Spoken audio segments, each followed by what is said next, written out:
Over the past several years, we've closely followed the story of Brightline here on Railways Explained, from its early operations in Florida to the bold vision for high-speed rail in the American West. A lot has happened since then, and now feels like the perfect moment to bring you a full update.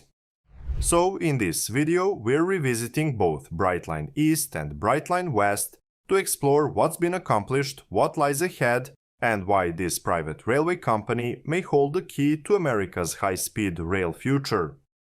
And if you prefer reading about railways rather than watching, don't forget, we've published a comprehensive Railways Explained ebook where you can dive into the full story of Brightline and many other rail projects around the world. The link to get your copy is in the description below. As discussed in our earlier video, where you can find more background details, Brightline East is a higher-speed rail service operating in Florida and currently stands as the only privately owned and operated intercity passenger railroad in the United States. Originally launched in 2012 by All Aboard Florida, a wholly owned subsidiary of Florida East Coast Industries, the project was conceived to revitalize underutilized rail corridors along Florida's rapidly growing Atlantic coast. The first phase of operations began in January 2018, connecting West Palm Beach and Miami across approximately 65 miles. But the most transformative development came with Phase 2, the extension to Orlando. Construction officially commenced in June 2019, starting near Orlando International Airport and extending roughly 170 miles south through Cocoa toward West Palm Beach.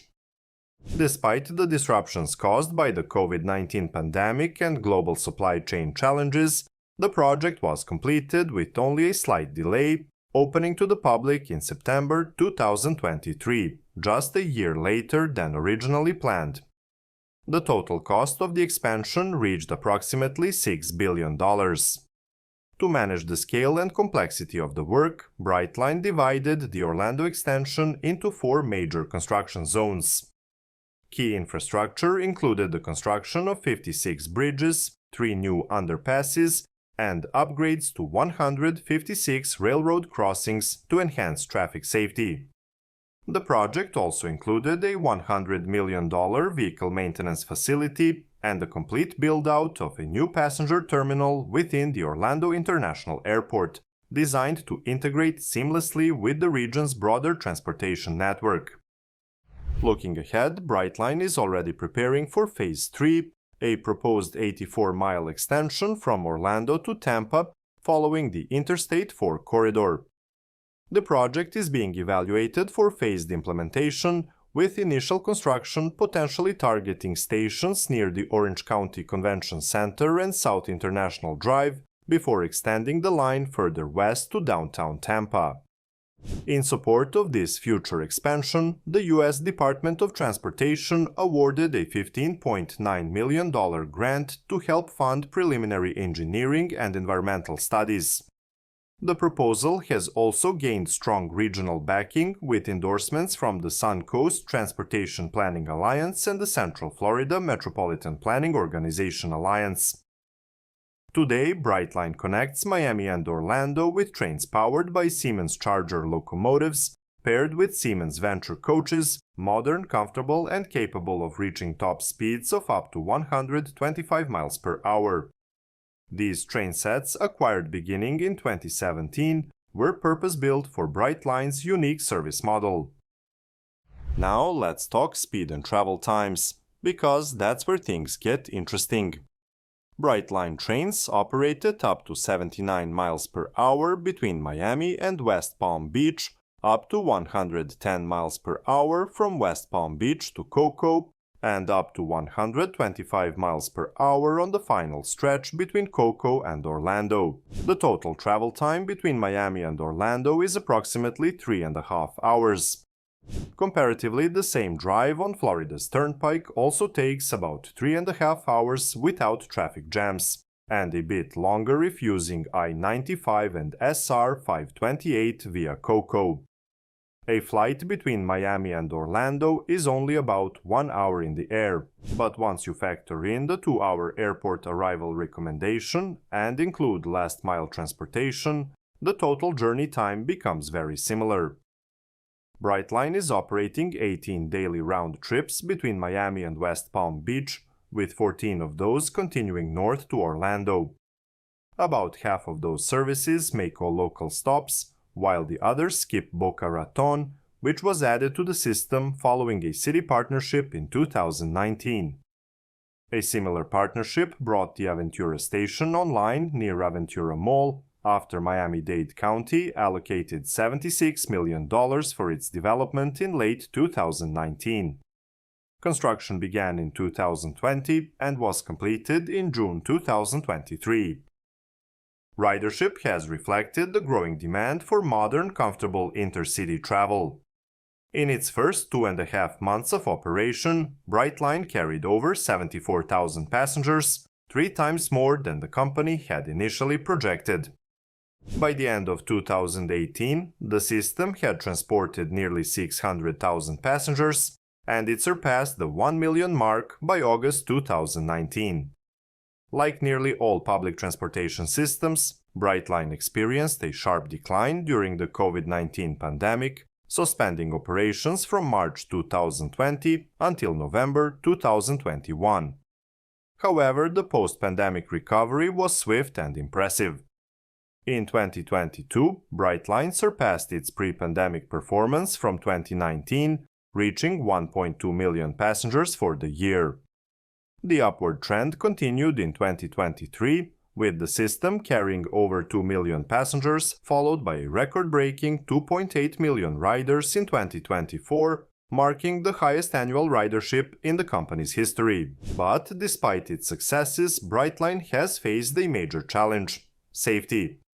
Since service began, over 100 fatalities have been linked to its operations, making it the highest rate of any railroad in the country as of early 2022, averaging 1 death per 35,000 miles traveled. These incidents typically involve motorists, cyclists, or pedestrians attempting to cross the tracks illegally, often underestimating the train's speed. Tragic accidents have occurred across the system, including viral collisions and multiple fatalities at a single crossing in Melbourne in early 2024. Importantly, investigations by law enforcement and federal agencies have found no fault with train crews or equipment. The cause in nearly every case has been either suicide or reckless behavior, often stemming from a mindset shaped by decades of slower-moving freight trains along the same corridor. Notably, there have been no passenger fatalities on board any Brightline trains. Now that we've covered the full story of Brightline East, let's turn our attention west, where Brightline is preparing to take American rail travel to an entirely new level. After proving that it's possible to build and operate a successful private passenger rail service in the United States, the company is now setting its sights on an even more ambitious goal: delivering true high-speed rail. In September 2018, Fortress Investment Group acquired the federally approved Express West project, laying the foundation for what would become Brightline West. This initiative aims to connect Las Vegas in Nevada with Rancho Cucamonga in California through a newly built high-speed rail corridor. Unlike Brightline East, which operates on shared tracks in urban environments, Brightline West will run almost entirely on a dedicated alignment, primarily within the median of Interstate 15 through the Mojave Desert. This setup provides ideal conditions for consistent high-speed operations. The line will span approximately 218 miles, with stations at both ends: Las Vegas near the southern end of the Strip and Rancho Cucamonga, which connects to Southern California's commuter rail system via Metrolink's San Bernardino line. This strategic link integrates Brightline West into the broader multimodal transportation network of the region, enabling seamless transfers between high-speed and local commuter services. Trains on Brightline West are expected to reach speeds of up to 186 miles per hour, operating under a carefully planned and efficient service model. The line is predominantly designed as a single track, accounting for approximately 180.4 miles or 83% of the total 218-mile corridor. The remaining 37.4 miles or 17% will be double-tracked at strategic locations. To ensure smooth and continuous operation, the layout includes 3 key passing sidings, each 10 miles in length, along with a shorter siding near the Cajun Pass. All sidings are equipped with 80-mile-per-hour turnouts to allow trains to pass without significant reduction in speed, preserving headway and service reliability. Trains will operate with 60-minute headways in each direction, supporting a consistent and predictable schedule. This configuration enables a total trip time of approximately 2 hours and 10 minutes between Las Vegas and Rancho Cucamonga. With a journey length of 218 miles and a travel time of 130 minutes, the average speed across the corridor is projected to be approximately 100 miles per hour, positioning Brightline West near the operational standards of modern high-speed rail systems worldwide. This will make Brightline West significantly faster than the typical 4 to 5 hour car journey along I-15, especially on weekends or holidays when traffic congestion is common. In comparison to air travel, the train will eliminate long lines, security checks, and last-mile challenges, offering a far more convenient and seamless door-to-door experience. The financial and legal framework behind Brightline West underscores both the scale and complexity of launching the first true high-speed rail line in the United States. In June 2020, Brightline West reached a milestone agreement with the California Department of Transportation, securing a 50-year lease for the state-owned right-of-way in the median of Interstate 15 between Las Vegas and Victor Valley. The lease, valued at $842,000 annually starting in 2020 and indexed to the Consumer Price Index every 3 years, grants Brightline exclusive access to this strategic corridor.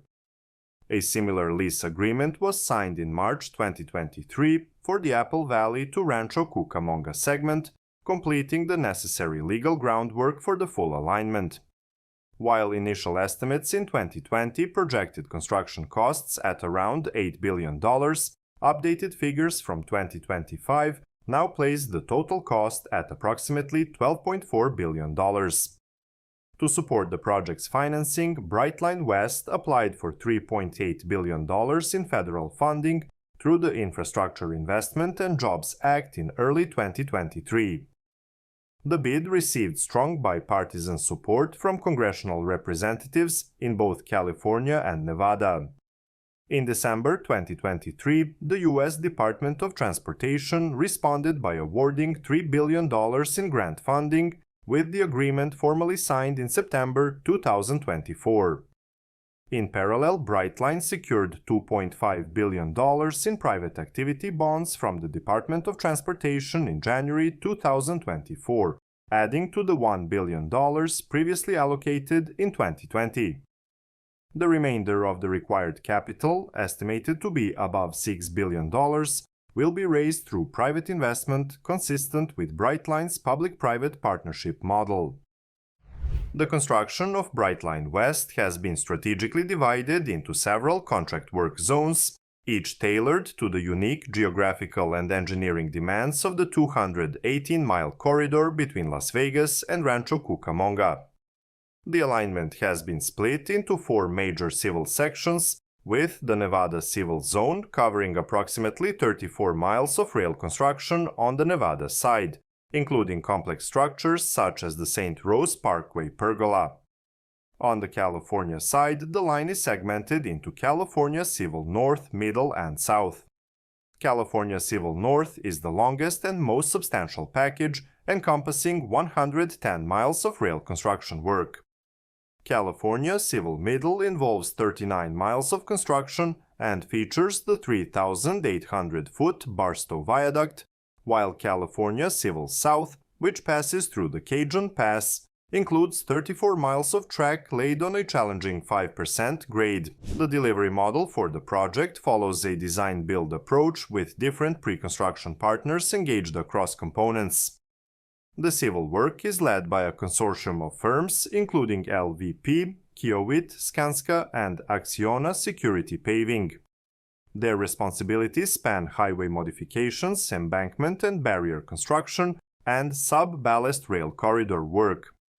Track and Systems Design-Build is handled by the Stacy Herzog joint venture and Siemens, responsible for the integration of critical systems such as the European Train Control System, 25 kV overhead catenary power supply, advanced communication networks for train and passenger interfaces, and installation of conventional 136-pound rail with concrete ties and ballast. For stations and facilities, Clark, McCarthy, and Atkinson are leading construction, including the terminal stations in Las Vegas and Rancho Cucamonga. The official groundbreaking ceremony was held on April 22, 2024, at the future site of the Las Vegas station. According to the Nevada Department of Transportation, full-scale heavy construction is expected to begin during 2025, ushering in one of the most ambitious infrastructure undertakings in recent U.S. transportation history. Throughout 2024, Brightline held active discussions with leading train manufacturers, including Alstom and Siemens Mobility, to select a train supplier for its high-speed service. In May 2024, Brightline officially designated Siemens Mobility as its preferred train vendor for Brightline West. The selection includes an initial order of 10 7-car train sets from the newly developed American Pioneer 220 platform, known as AP220. These electric multiple units are the American version of the Siemens Velaro Novo. Each AP220 train set will carry between 434 and 450 passengers, depending on final configuration. The AP220 marks a major milestone as the first true high-speed train to be built in the United States. It is planned to be assembled at Siemens' new facility in Horseheads in New York. These train sets are designed for operational speeds of up to 220 miles per hour. Brightline West initially aimed to commence operations in time for the 2028 Summer Olympics in Los Angeles, hoping to serve the influx of international travelers with a fast, modern alternative to congested highways and crowded airports. However, as of April 2025, officials have confirmed that the line will now open at the end of 2028, just missing the Olympic deadline. And that wraps up our deep dive into one of the most exciting rail projects currently underway in the United States. If you enjoyed this video and want to help us keep producing high-quality railway content, consider supporting us on Patreon or becoming a channel member to unlock exclusive perks. You can also make a one-time contribution through PayPal. Every bit helps us bring more railways to your screen. And for true rail enthusiasts, don't forget to check out our Railways Explained merchandise. From t-shirts to posters, it's all designed with our amazing community in mind. Links are in the description below. Thanks for watching, and as always, stay on track with Railways Explained.